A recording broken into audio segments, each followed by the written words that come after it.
Good morning students, this is your R.K. Mishra sir from Rawal international school.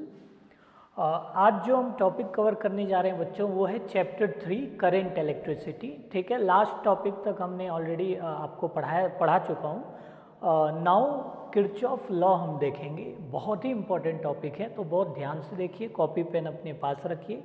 ठीक है, तो चलिए किरचॉफ लॉ के बारे में स्टार्ट करते हैं। सबसे पहले किरचॉफ लॉ समझने के लिए आपको कुछ बेसिक चीज़ें आनी चाहिए, मैंडेटरी है। पहला चीज़ आपको आना चाहिए व्हाट इज़ नोड। ठीक है, नोड आना चाहिए। तो देखिए व्हाट इज़ नोड। तो मान लीजिए लेट सपोज मेरे पास एक सर्किट है जहाँ पर बहुत सारे करंट, लेट सपोज आप यहाँ देखो, यहाँ पर मैंने एक वायर लिया, ठीक है, और मैंने माना कि ये जो पॉइंट है यहाँ पर देखो बहुत सारे वायर एक जगह मिल रहे हैं, यानी कि एक ही पॉइंट पर रुके हुए हैं। ठीक है, देखिए मान लीजिए wire number 1, wire number 2, wire number 3 and wire number 4। ठीक, तो जहाँ पर एक से ज़्यादा वायर एक पॉइंट पर मीट करेंगे उसे हम क्या बोलते हैं बच्चों, उसे हम कहते हैं नोड। ठीक है, पहली बात क्लियर है। अच्छा, कुछ साइन कन्वेंशंस होते हैं वो भी आपको याद रखना है। लेट सपोज मैंने कहा कि यहाँ करंट आया I, इधर से करंट आ रहा है, लेट सपोज इसको I1 कर लिया, इधर से I2 आ रहा है, इधर से I3 जा रहा है, इधर से I4 जा रहा है। ठीक है, तो साइन कन्वेंशन क्या अप्लाई करते हैं हम किरचॉफ लॉ में नोड्स पे, कि किसी भी नोड्स पर जो करंट आपकी तरफ आ रही, यानी आपको उस नोड पर जाके ऑब्जर्व करना है। ठीक है, जो करंट आपकी तरफ आ रही है, ठीक है, उसको आप लीजिए पॉजिटिव, और जो करंट आपसे दूर जा रही है यानी उस नोड से आगे की तरफ जा रही है उसे लेना है नेगेटिव। ठीक है, और उसके बाद algebraic sum of all the current करेंगे इस नोड पर और उसको कर देंगे ज़ीरो। तो हमारा नोड लॉ कहता है कि algebraic sum of all the current, ठीक है, at node is equal to 0। तो देखिए अब जैसे आप देखो यहाँ पर मैं ऑब्जर्व कर रहा हूँ, दिस इज माई नोड, आप ध्यान दे रहे होगे कि I1 नोड की तरफ आ रहा है, तो हमारा I1 will be positive. Again देखिए I2 नोड्स की तरफ आ रहा है, ठीक है, it's coming towards the node, then it will be consider as positive. ठीक, again check I4 is going towards the node, node की तरफ आ रहा है, तो it is also consider as positive. ठीक है, और अगर आप यहाँ ध्यान दो तो जो आपका I3 है ये नोड से दूर जा रहा है, अवे जा रहा है, तो इसको हम लेंगे माइनस। ठीक है, और टोटल रिजल्ट को हम क्या कर देंगे, 0 कर देंगे। ठीक है, यही आपका किरचॉफ का फर्स्ट नोड लॉ होता है जिसमें algebraic sum of all the current is equal to 0। ठीक, अब आपका जो सेकेंड है वो लूप लॉ है, लेकिन लूप लॉ समझने से पहले आपको डिस्ट्रीब्यूशन जानना बहुत जरूरी है, क्योंकि बिना डिस्ट्रीब्यूशन के आप सर्किट सॉल्व नहीं कर सकते हो। तो डिस्ट्रीब्यूशन का मतलब क्या होता है कि आप करंट को डिस्ट्रीब्यूट कैसे करने जा रहे हो, ये आपको पता होना चाहिए। ठीक, तो उसका कुछ पॉइंट्स हैं जो मैं आपको बता दूं कि डिस्ट्रीब्यूशन कैसे किया जाता है। सबसे पहला पॉइंट, कोई भी आपको, लेट सपोज मैंने आपको एक बेसिक सर्किट दे दिया, ठीक है, बहुत ही बेसिक सर्किट मैंने ले लिया। Let suppose this is R1 register, this is R2 register and this is battery V। ठीक, अब इसमें पहला जो पॉइंट आपको याद रखना है वो है बैटरी से करंट हमेशा प्लस पॉजिटिव टर्मिनल से नेगेटिव टर्मिनल की तरफ मूव करेगी, पॉइंट नंबर 1। ठीक है, और जितना करंट जाएगा, यानी कि जितना करंट आप बैटरी के पॉजिटिव टर्मिनल से बाहर की तरफ भेजोगे, याद रखना करंट कंजर्व क्वांटिटी है, तो उतना ही करंट आपके बैटरी में वापस आ जाना है।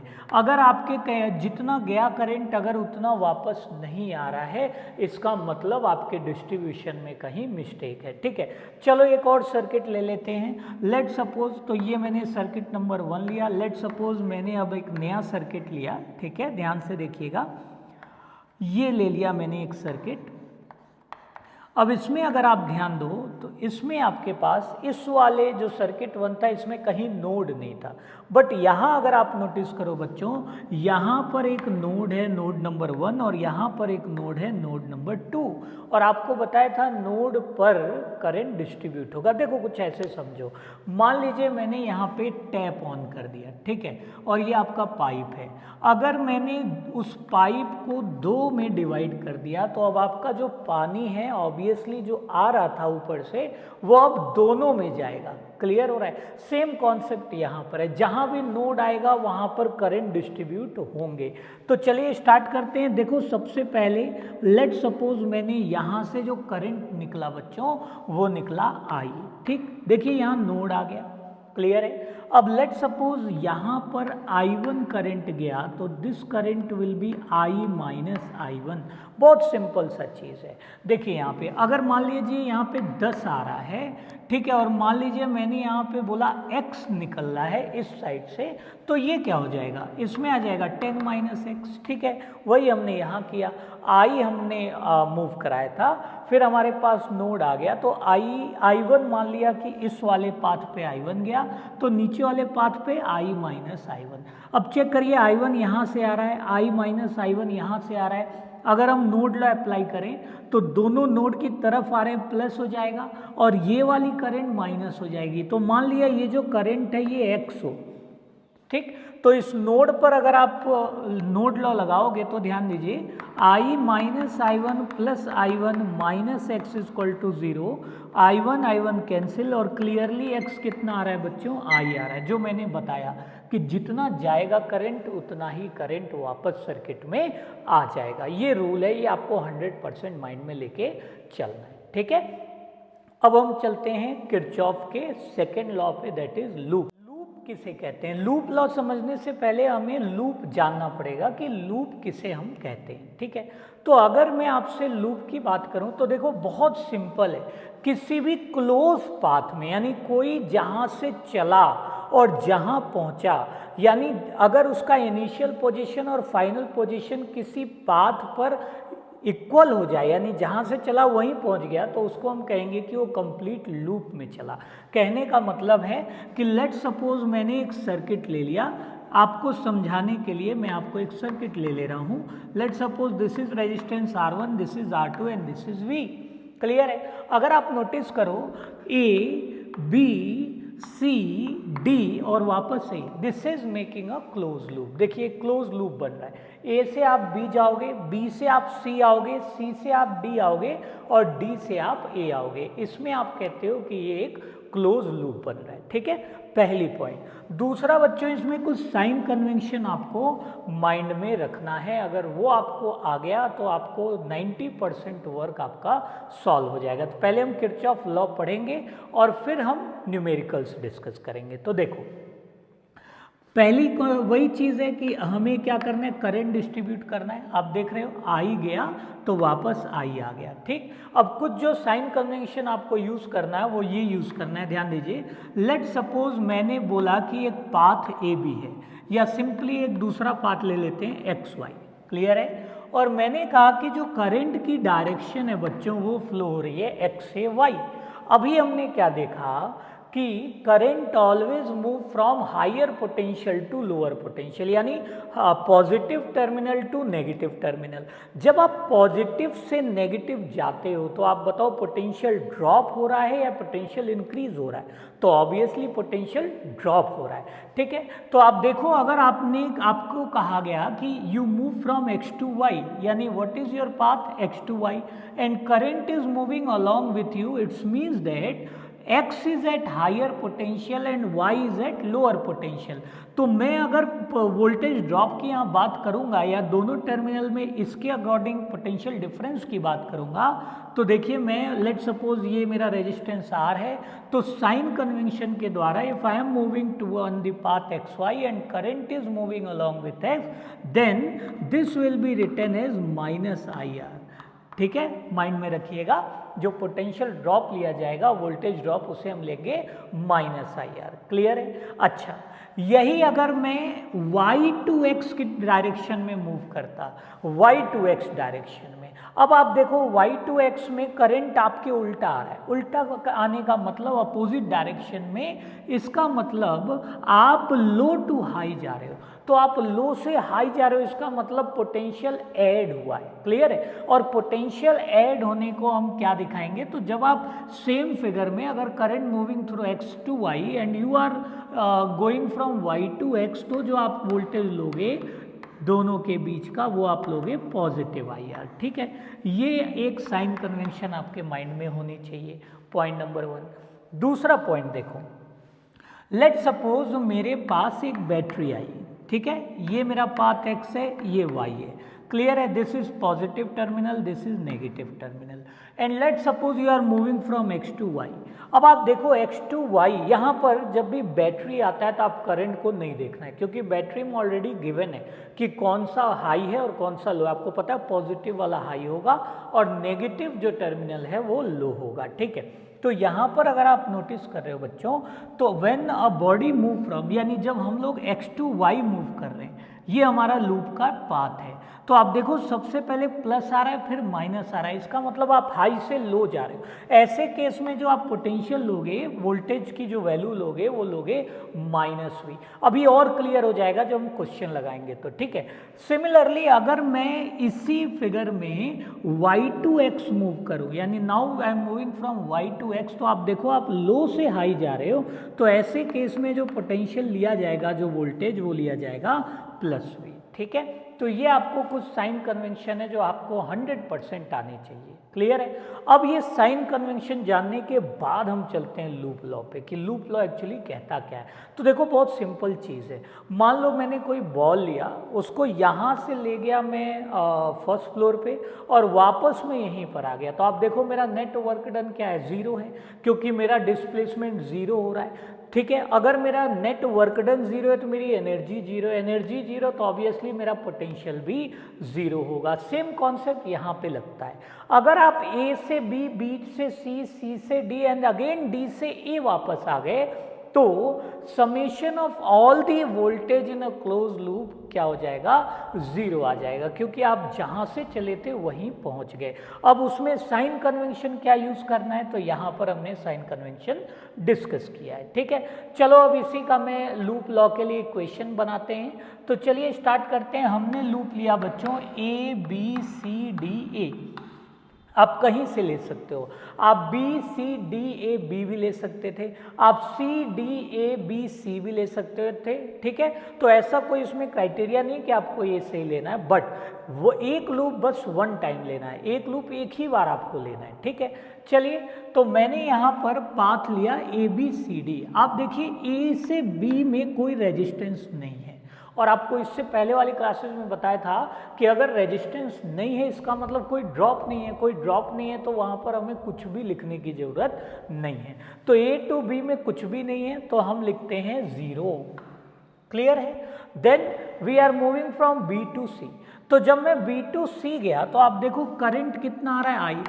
तो अगर मैं यहाँ पर वोल्टेज देखूँ तो IR1 और यहाँ पर वोल्टेज देखूँ तो IR2, लेकिन प्लस लिया जाए या माइनस लिया जाए ये चीज़ हमें साइन कन्वेंशन में देखना है। तो चलिए, जब मैं मान लिया जी मैंने यहाँ एक पॉइंट ले लिया x, तो जब मैं B से x आ रहा हूँ तो आप देखो I am moving along B to x and current is moving along me. इसका मतलब मैं हाई से लो गया, इसका मतलब यहाँ पर वोल्टेज -IR1 लिया जाएगा, क्लियर है। तो हमने लिखा -IR1। Similarly when I move from x to C, again current is moving along x to C, ठीक है। तो जो मेरा ड्रॉप है यहाँ पर, यानी मैं हाई से लो जा रहा हूँ, इसका मतलब यहाँ पर भी जो वैल्यू ली जाएगी वोल्टेज ड्रॉप की वो -IR2। C से D में देखिए कोई रेजिस्टेंस नहीं है, इसका मतलब कोई डिफरेंस नहीं है, means 0। Again when we go from D to E, अभी मैंने बताया D टू E, यहाँ पर करंट से हमें कोई मतलब नहीं क्योंकि ऑलरेडी यहाँ गिवन है प्लस और माइनस। तो आपने देखा D टू E, आप मूव कर रहे हो माइनस से प्लस, माइनस से प्लस, इसका मतलब आप लो से हाई मूव कर रहे हो, इसका मतलब पॉजिटिव V ऐड हुआ आपके पाथ में पोटेंशियल। तो यहाँ पर आपको लास्ट में लिख देना है +V = 0, क्लियर है। तो इस तरीके से you will get a equation और उस इक्वेशन से आप सॉल्व कर सकते हो। अब यहाँ पर कितने इक्वेशन बनेंगे, तो देखो बच्चों जितने लूप हैं उतने इक्वेशन बनेंगे, ठीक है। अभी मैं तुरंत एक और छोटा सा क्वेश्चन कर देता हूँ ताकि आपको क्लियर हो जाए। अगले लेक्चर में हम कोई 4-5 अच्छे क्वेश्चंस को डिस्कस करेंगे। तो चलिए देखिए, इस इक्वेशन को आप फर्दर क्या लिख सकते हो बच्चों, IR1 प्लस IR2, क्लियर हो रहा है। और यही जो आपने अप्लाई किया है एक्चुअल में, इसी को हम क्या कहते हैं, लूप लॉ। क्लियर है, सबको समझ में आया, ठीक है। चलिए अब हम सॉल्व, यहाँ पर एक हमने क्वेश्चन लिया है, ठीक है, आप इसे कॉपी में नोट कर सकते हो। आपने देखा होगा ABCDA, ठीक है, और आपके पास एक तो वोल्टेज है 10 वोल्ट का वोल्टेज अप्लाइड है, ये 1 ओम है, ये 1 ओम है और ये 1 ओम है। लेट सपोज मैंने यहाँ भी एक रेजिस्टेंस ले लिया 1 ओम, ये कुछ भी वैल्यू हो सकता है, बट हम थोड़ा इजी के लिए इसको छोटे वैल्यू में ले रहे हैं, क्लियर है।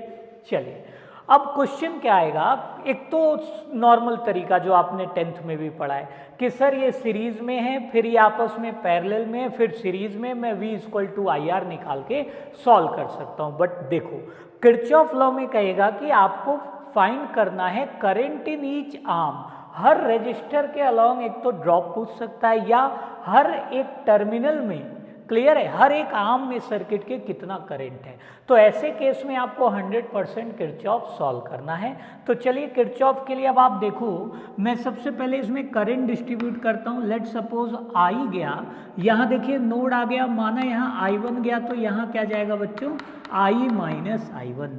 अब I माइनस I1 यहाँ आ रहा है, I1 यहाँ आ रहा है, तो ऑब्वियसली मेरा I वापस वहाँ पर चला गया। डिस्ट्रीब्यूशन आपको आना चाहिए। अब देखिए अब कितने वेरिएबल है बच्चों, तो अगर आप ध्यान दो आपके पास 2 वेरिएबल है, एक तो I है और एक I1 है। तो 2 वेरिएबल यानी 2 इक्वेशन, 2 इक्वेशन बनाने के लिए हमें 2 लूप लेना होगा, ठीक। तो चलिए 2 लूप इसमें लेते, तो देखो बच्चों 2 लूप इसमें हम चूज करते हैं। आपके पास अगर नोटिस करो ध्यान से तो इसमें 3 लूप बन रहा है। देखिए ABDA लूप नंबर 1, दूसरा ABCDA loop number 2, loop means close path, ठीक। थर्ड जो लूप है ये देखिए BCDB, तो टोटल यू हैव 3 लूप्स। अब मुझे चूज करना है कि सर मेरे पास ऑप्शन क्या है, कौन सा लूप चूज करूं। तो देखो इसमें आपका फ्रीडम है, कोई भी लूप आप चूज करते हो, यू आर इंडिपेंडेंट, लेकिन जितने वेरिएबल होते हैं बच्चों उतने लूप हमें चूज करना है, ठीक है। अब यहाँ वेरिएबल एक तो I और एक I1, 2 वेरिएबल, इसका मतलब कोई 2 लूप से 2 इक्वेशन। और आपने याद होगा 10th मैथ्स में पढ़ाया गया था कि जितने वेरिएबल्स हैं उतने आप इक्वेशंस बना के उसको सॉल्व कर सकते हो। तो चलिए पहला जो मैं लूप ले रहा हूँ बच्चों, इसके अंदर जो फर्स्ट लूप रहा, आप भी मेरे साथ कॉपी में सॉल्व कर सकते हो, ठीक। तो फर्स्ट जो मैं लूप ले रहा हूँ वो ले रहा हूँ ABDA, ठीक है, यानी A to B, B से D, D से A, क्लियर। तो चलिए स्टार्ट करते हैं। A से B आप देखो करंट कितना, ये 1 ओम है, आप करंट कितना मूव कर रहा है बेटा I, क्लियर है। क्या A to B में करंट आपके अलॉन्ग है, अलॉन्ग मीन्स आप हाई से लो जा रहे हो। हाई से लो का मतलब अभी मैंने साइन कन्वेंशन बताया कि it will be negative voltage, क्योंकि आप हायर पोटेंशियल से लोअर पोटेंशियल जा रहे हो। Therefore by sign convention this will be written as, जो यहाँ पर ड्रॉप होगा उसे हम लिखेंगे -IR। R की वैल्यू यहाँ पर देखिए 1 है, तो मैं डायरेक्ट सब्स्टिट्यूट कर रहा हूँ I × 1, क्लियर। तो -I1, again we are coming from B to D, ठीक। Our current is along with us on the same path on which we are moving. तो B to D current is along same path, again the current by sign convention taken as minus, ठीक है। तो we will be considering is at -I × 1. Now D2A, D2A से कोई register नहीं हमारे path में, क्या है, वोल्टेज है। और वोल्टेज में D2A में आप माइनस से प्लस जा रहे हो, यानी लो से high. It's means that you are moving at lower to higher potential, means positive 10 volt. Is it clear, ठीक है। अच्छा, again you came back to A, तो आपने देखा ए से बी, बी से डी, डी से A, you came on same point from where you have started, therefore we will write result is equal to 0.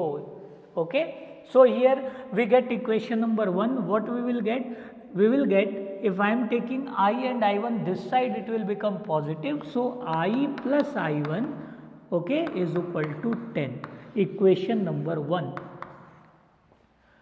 ठीक है, एक वेरिएबल एक इक्वेशन, बट इस फिगर में वी हैव टू वेरिएबल, तो we have take two equation. तो this is equation number 1. You have two choice, you can choose A, B, C, D, A, or you can choose B, C, D, B. Okay, what I am going to choose is, I am going to choose loop B, C, D, B, B, C, D and B. ठीक, तो again I will quickly revise the concept. When we move towards the path, let's suppose I am moving to a path and current is moving along with me, ठीक है, on same path, then that current will be considered as negative, and if we are moving opposite to the direction of current, then that current will be considered as positive.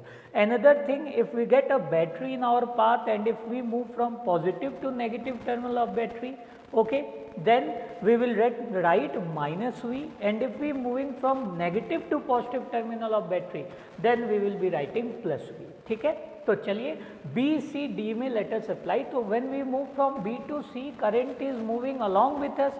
Along with us, it means that we are moving from high to low. So by sign convention, it will be written as minus I minus I1. This current will be considered as minus. So minus I minus I1 into R, that is 1 ohm. Again, when we move from C to D, same current is coming, ठीक है, along our path. Again by sign convention, it will be minus I minus I1 into 1. Now D to B, current is moving along opposite to the direction of our path. It means that this current will be considered as positive. So what we get is plus I1 into 1, and we again went to B from where we have started, therefore we have to write it as 0. So you have to just simplify this equation and solve for the two variables.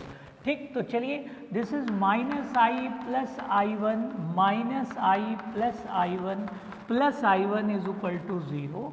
Okay, minus I give you minus 2I, again I plus I give you plus 3I is equal to 0. From here you get 3I is equal to, sorry, this is I1, 3I1.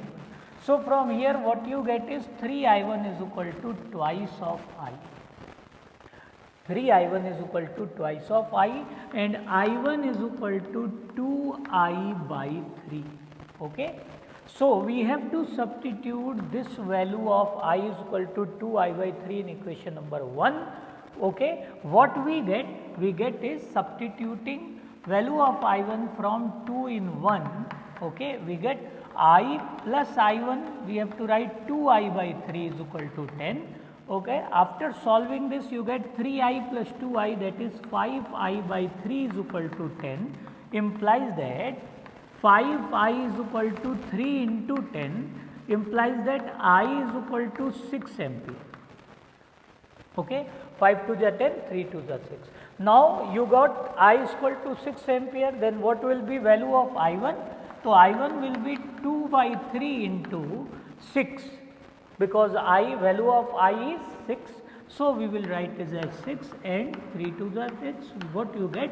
4 ampere. Okay, so your answer will be from the battery, current moving current coming out from the battery is 6 ampere. Okay, in terminal BD current is moving as 4 ampere. Then in terminal BC what will be current? So this is 6 and from here it goes 4. It means that 2 ampere current flows in terminal BC. Okay, so like this you can solve the numericals. Thanks for watching. This is your R.K. Mishra sir from Raval International School. In next topic we are going to cover Wheatstone bridge. Thank you.